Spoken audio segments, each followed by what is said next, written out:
God saw everything they did in the dark, now He's bringing it to light.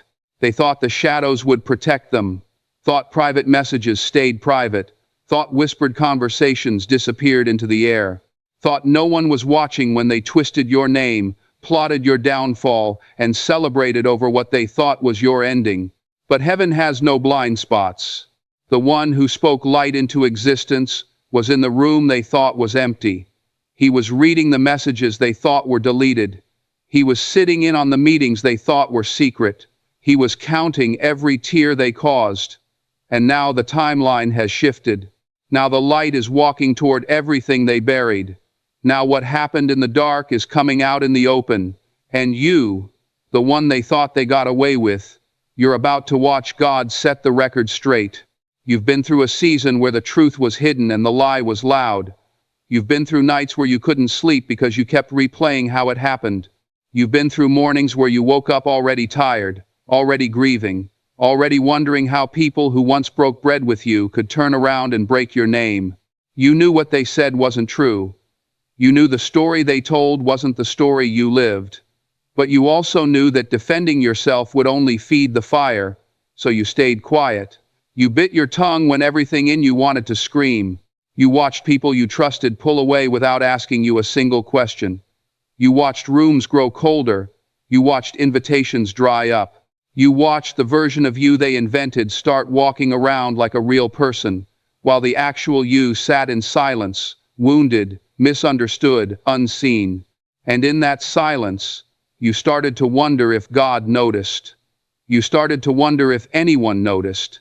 You started to ask, am I invisible to the same heaven I've been praying to? Hear this now. You were never invisible. You were being watched, but not the way they watched you. You were being watched by the one who defends the defenseless. You were being watched by the one who keeps every receipt. You were being watched by a God who doesn't just see the pain. He remembers who caused it. Every meeting you weren't in, He was in.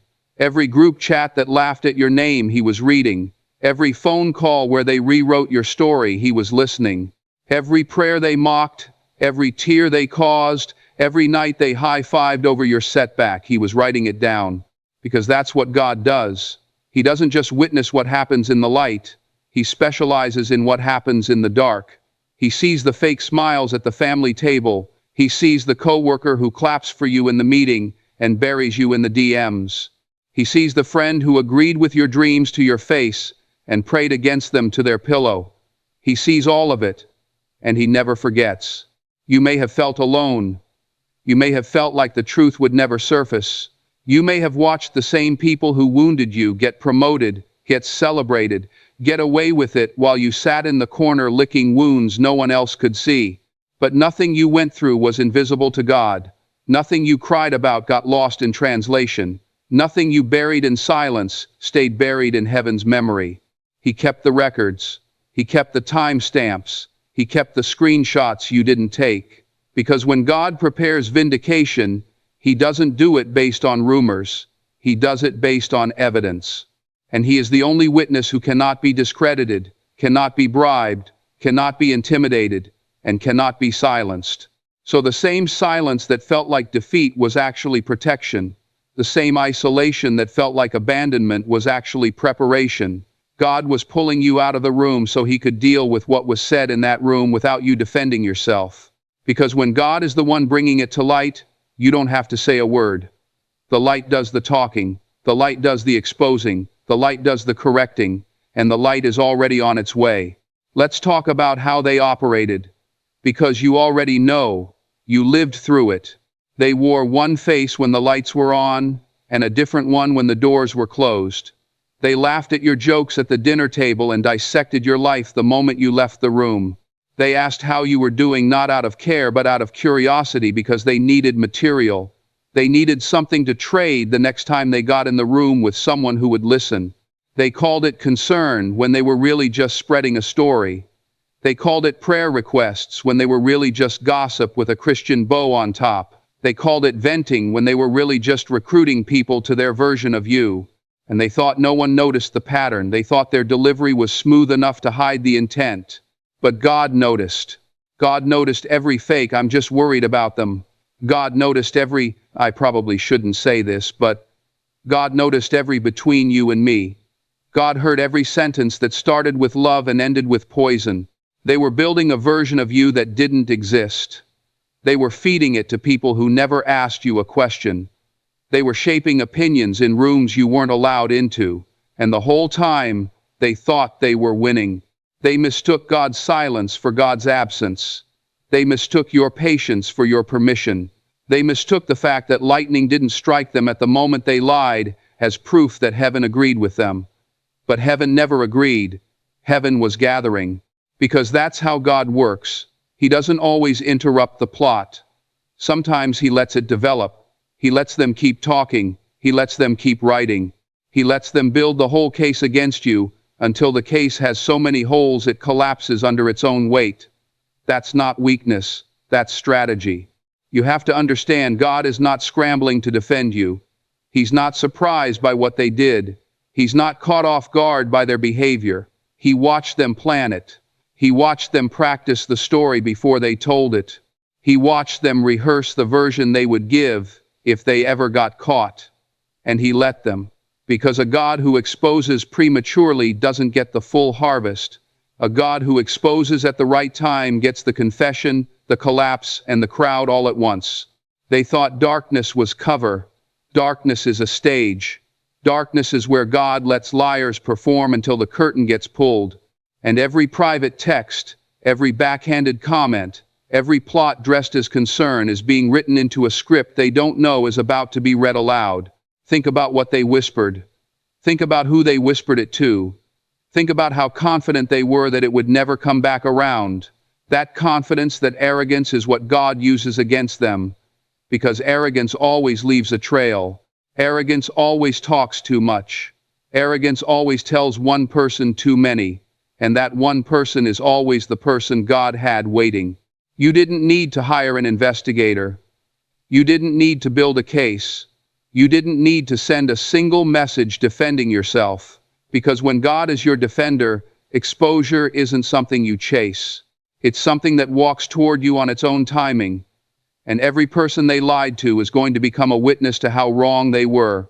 They didn't know they were making themselves easy to expose. They didn't know that every lie required another lie to hold it up. They didn't know that their story would eventually contradict itself. That's what lies do. Lies can't stand still. Lies have to keep moving to survive. And a moving lie always trips over its own footprints. Meanwhile, you stayed still. You didn't chase them down. You didn't run around correcting the record. You didn't beg anyone to believe you. You did the harder thing. You waited. You prayed. You kept your mouth off of what your hands couldn't control. And that discipline, that silence, is the very reason God is now free to move. Because when you fight, God steps back. When you rest, God steps in. When you defend yourself, God lets you be the defender. When you trust Him to defend you, He rises up as a judge, not a witness. And a God who rises as a judge doesn't just clear your name, He convicts the ones who tried to bury it. While they were plotting, God was preparing. While they were talking, God was writing. While they were celebrating what they thought was your ending, God was scheduling your beginning. You need to understand something about God's timing. He is never late. He is never rushed. He does not operate on the calendar of the offended or the timeline of the wounded. He operates on the calendar of the harvest. And harvest cannot come until the seed has fully grown. Every lie they planted was a seed. Every whisper they spoke was a seed. Every meeting they held about you was a seed. And seeds always produce after their own kind. So while you were healing, they were unknowingly farming their own consequence. While you were forgiving, they were unknowingly investing in their own exposure. While you were praying, they were unknowingly stockpiling the very evidence God would use to bring them down. That's the part they never saw coming. They thought the story ended when they got the last word. They thought the story ended when the crowd walked away from you. They thought the story ended when your reputation took the hit. But God doesn't end stories where humans think they end. God ends stories at the vindication scene. And you haven't gotten there yet, but you're close. Do you know why God has been so quiet in your situation? Because He's been giving them every opportunity to correct themselves. Because He's been giving them every chance to apologize while it was still private. Because grace was standing at their door long before judgment ever knocked. But they mistook grace for approval. They mistook mercy for weakness. They mistook a silent God for a distant God. And now, grace is walking away from the door, and justice is taking its place. That's the part they still don't understand. God's silence was never protection for them. It was protection for you. He kept them talking so you wouldn't have to. He kept them exposed to Himself so you wouldn't have to expose them yourself. He let them dig the hole so you wouldn't have to bury them. And the deeper the hole they dug, the more spectacular the fall. You keep thinking, how is God going to fix this? You keep thinking, there's no way people are ever going to know the truth. You keep thinking, the damage is already done. The story is already out. Who's going to believe me now? Stop measuring God's power with human tools. He doesn't need a viral post to clear your name. He doesn't need a public apology to restore your reputation. He doesn't need the crowd's cooperation to shift the crowd's opinion. He can turn a whole room around with one sentence. He can change how you're remembered in a single conversation. He can drop one piece of information at the right dinner table and watch it rewrite the entire narrative before dessert is served. That's how God moves. Not with noise, with precision. There is a reason you couldn't fix this yourself. Because if you fixed it yourself, you'd forever be attached to the fixing. You'd forever be the one people credit for the correction. You'd forever be the one who had to prove. But God is doing this in a way where you don't get exhausted, you don't get bitter, and you don't get pulled back into the mud you already climbed out of. He's doing it in a way where you can rest. He's doing it in a way where you can eat your meals in peace. He's doing it in a way where you can sleep at night without checking your phone to see who else got the wrong story. Because the record is being corrected without your fingerprints on it. And when God clears your name, He clears it in a way that even the ones who doubted you have to admit that only God could have done that. You're not going to have to argue anymore. You're not going to have to explain anymore. You're not going to have to write another paragraph defending who you really are. Because the people who believe the lie are about to meet the truth on their own without your help. And when they do, the shift will be immediate. Some of them will call you first. Some of them will send a message they've been drafting for months. Some of them will show up at your door with their head down and their hands empty, because there are no words that fix what silence should have prevented. And you, in that moment, will discover something incredible. You'll discover that you don't even need the apology anymore, because by the time it arrives, God will have already healed the wound the apology was supposed to fix. That's how deep this restoration goes. God doesn't just clear your name, He heals the place. The name clearing used to matter, and now you get to stand in a peace that no explanation could ever build. You need to understand what the waiting was doing, because the waiting felt like nothing to you. The waiting felt like being forgotten. The waiting felt like the story was going to end without a chapter for you. But God does not waste a single second of a righteous person's wait. Every day you were waiting, God was working. Every day you were quiet, God was moving pieces. Every day you were praying without answers, God was answering in places you weren't allowed to see yet. He was closing doors on your enemies before they realized they were being closed. He was tightening the circle of people He was going to use to expose them. He was sending small signals to the ones who mistreated you that something in their world was about to shift. And they felt it, but they couldn't name it. That's why they got more aggressive right before it fell apart. That's why they lied louder in the last season than they did in the first. That's why they doubled down when they should have backed off. Because deep in their spirit they could sense the countdown starting. They just didn't want to admit it. You, on the other hand, were being tenderized. Not weakened, tenderized. God was softening the parts of you that would have gotten hard. God was smoothing the parts of you that would have gotten sharp. God was pulling the anger out of you so that when the exposure happened, you wouldn't celebrate ugly. He was preparing you to receive vindication without becoming the very thing you were vindicated against. Because that's the trap. Bitter people mishandle vindication. Angry people miscarry vindication. Wounded people who never healed will take the same knife that was used on them and use it on the next person. And God refused to let that happen to you. So he kept you in the wait. And he kept working on you while he worked around them. He was healing you while he was cornering them. He was refining you while he was collecting the evidence. He was quietly making you the kind of person who could stand in front of the exposure and still choose grace. That's why the wait felt like it was killing you. It wasn't killing you, it was killing the part of you that would have ruined the next chapter. You're not the same person who cried in that bathroom 2 years ago. You're not the same person who stared at the ceiling at 3 a.m. asking God when.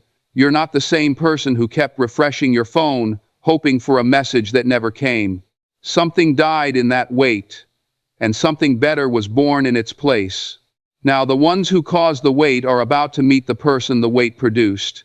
And they are not going to be ready for you. They think they're about to face the version they attacked. They're about to face the version God built while they weren't paying attention. That's what turns exposure into a story you tell for the rest of your life. Not that they were exposed, that when the exposure came, you were unmoved, you were composed, you were kind, even. And that composure made the exposure hit 10 times harder because it proved everything they said about you was a lie. There is a specific kind of light that only shines on the ones who suffered in silence, not the light of publicity, not the light of a comeback story, the light of a covenant, the light that says, everything I saw done to you, I am about to answer for. That light doesn't rise on your schedule, it rises on God's schedule. And when it rises, it doesn't just illuminate, it rearranges. It moves furniture in rooms you were locked out of. It rewrites conversations in places you were talked about. It changes the way people say your name when they didn't even realize they had been saying it wrong. You have prayed for this kind of light. You have cried for this kind of light. You have sat in worship services and asked God to let the truth be seen. And God has not ignored a single one of those requests. He has been storing them. He has been letting them build.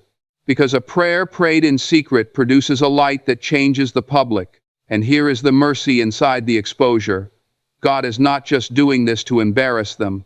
He is giving them a final opportunity to fall on their knees before he makes them fall on their face. Some of them will take it. Some of them will kneel. Some of them will call in the middle of the night with a voice that finally sounds like the person they used to be before pride hardened them. And you'll know it's real because the ones sent by God to apologize don't need scripts. They just weep. The Holy Spirit does the talking for them. But others will not take the offer. Others will harden further. Others will get louder in their lie because pride cannot bend. And God will let their pride carry them all the way to the moment where nothing but public correction will get through. That's not on you. That's between them and heaven. You just keep walking. Look at who you are now. Look at who you had to become to survive what they thought would end you. You are not the same person they lied on. You are not the same person they underestimated. You are not the same person they thought would fold under the pressure of a false story. You've been reshaped by silence. You've been forged in the very fire they lit to consume you. And the person walking around in your body today is unrecognizable to the version of you they built their attack on. They attacked a version of you that no longer exists. That's why their strategy keeps failing. That's why their words don't hit the way they used to. That's why the same insult that would have sent you into a spiral last year barely gets a second thought this year. You've grown. You've healed. You've buried the version of you they thought was your ceiling. And you've walked into a version of you that they can't touch and can't reach and can't recognize. That's what suffering under a false accusation does when God is in it. It doesn't just teach you patience, it refines you. It removes the parts of you that used to need approval from people who never actually cared about you. It removes the part of you that used to explain, defend, overshare, and beg to be understood. It replaces all of that with a quiet certainty that only comes from being seen by God when you weren't being seen by anyone else. That certainty is the anointing. That certainty is the covering. That certainty is the fingerprint God leaves on the ones he personally defends.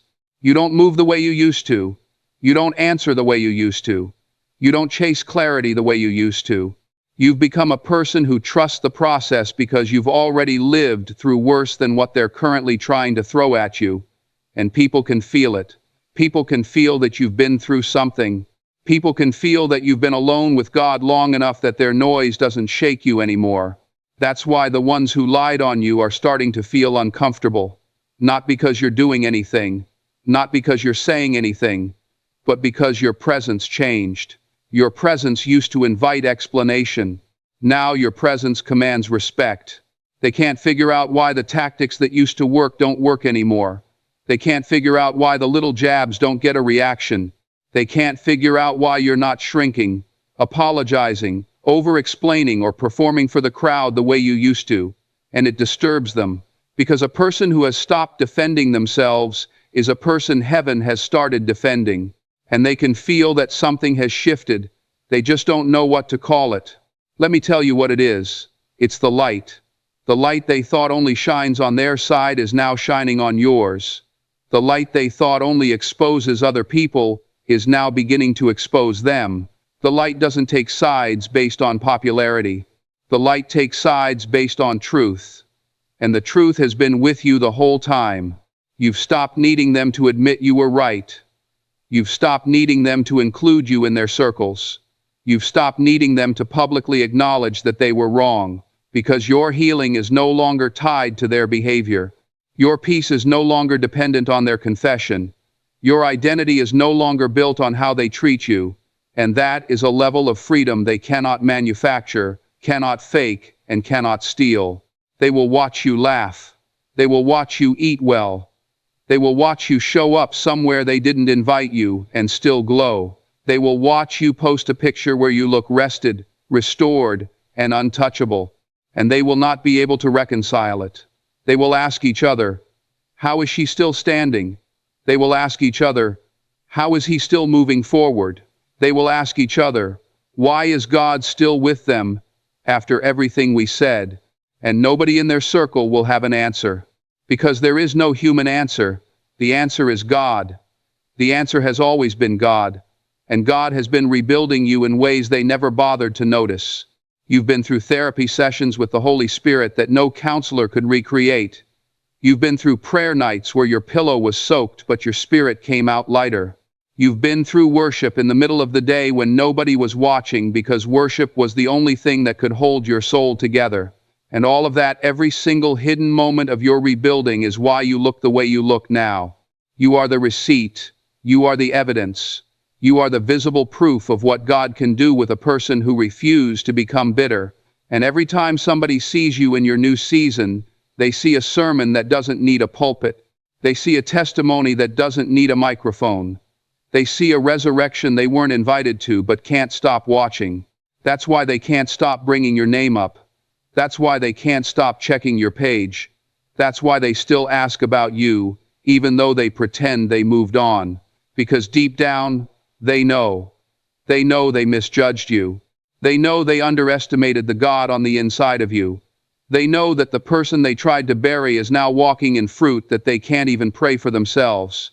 And instead of celebrating with you, they're conflicted. Instead of learning from your grace, they're studying your rise like a threat. That's their problem now. That's not your assignment. Your assignment is to keep walking. Your assignment is to keep glowing.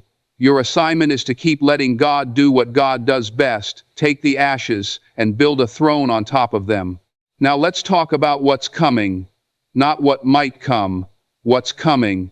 There is a moment on the calendar of heaven where every hidden thing gets pulled into daylight. It's not a rumor. It's not wishful thinking. It's not a Christian cliché. It's a scheduled event, and it has your name on it.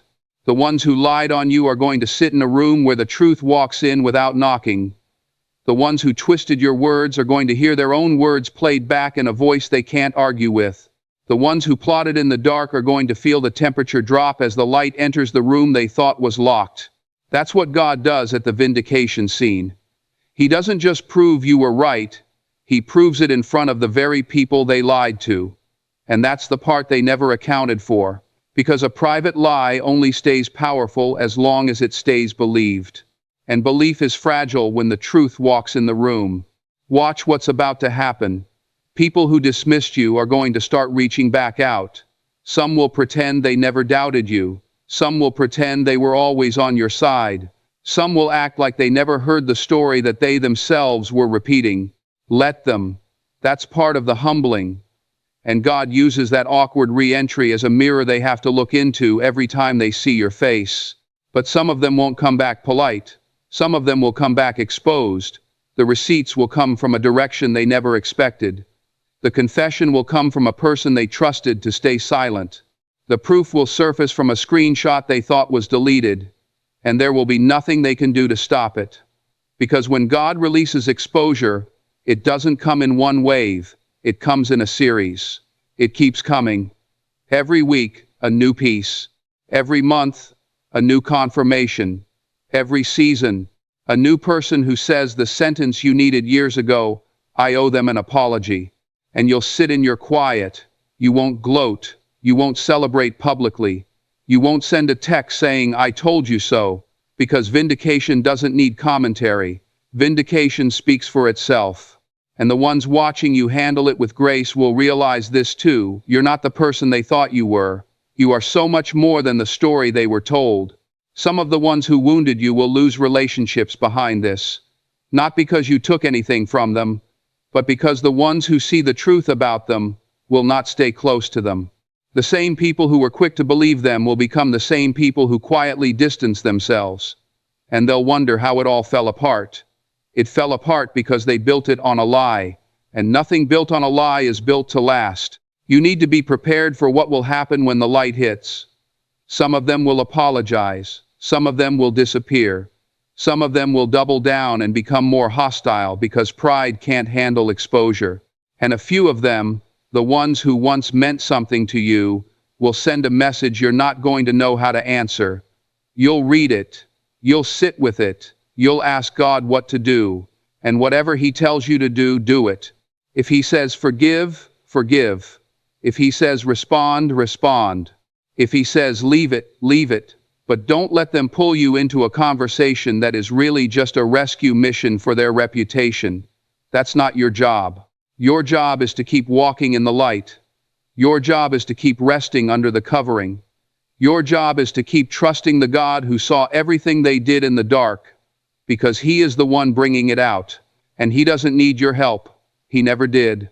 You are not required to explain what God is explaining for you. You are not required to defend what God is defending for you. You are not required to fight what God is fighting for you.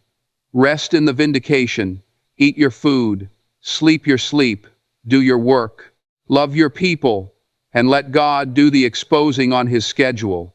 Because the same God who saw them in the dark is the same God who sees you in the light.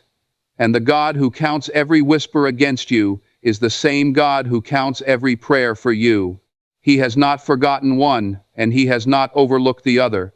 Everything is being balanced. Everything is being brought into the open. Everything is being made right. And your part is simply to stay ready and stay covered while heaven finishes its work. So hear this, and let it settle into the deepest part of your spirit. God saw everything. Every meeting you weren't in, every message you weren't shown, every conversation that happened after you left the room, every text that used your name like a punching bag, every laugh at your expense in a place you thought was safe. God was there. God was watching. God was writing. Nothing done in the dark against a child of God stays in the dark. Nothing. The light always wins. The light always finds the corners. The light always pulls the curtain. And your season of the curtain being pulled has already begun. You don't have to do anything but stay in position. You don't have to prove anything. You don't have to chase anything. You don't have to explain anything.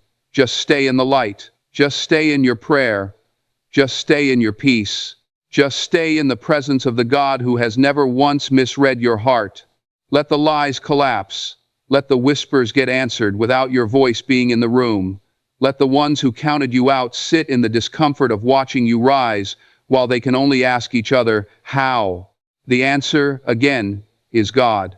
The answer will always be God. The one who dwells in unapproachable light does not tolerate lies about His children forever. He is patient, but He is not passive. He is quiet, but he is not silent. And when he speaks, everything hidden has to bow to the sound of the truth. So walk into this next chapter with your head lifted. Walk in with your peace intact. Walk in with your posture confident. Not because you fought, but because he fought for you. Not because you exposed them, but because he is exposing them. Not because you cleared your own name, but because your name was already written in a book they don't have access to. God saw everything they did in the dark, and now he's bringing it to light. Every last piece of it, on time, in public, without your effort, for your peace, for his glory. Amen.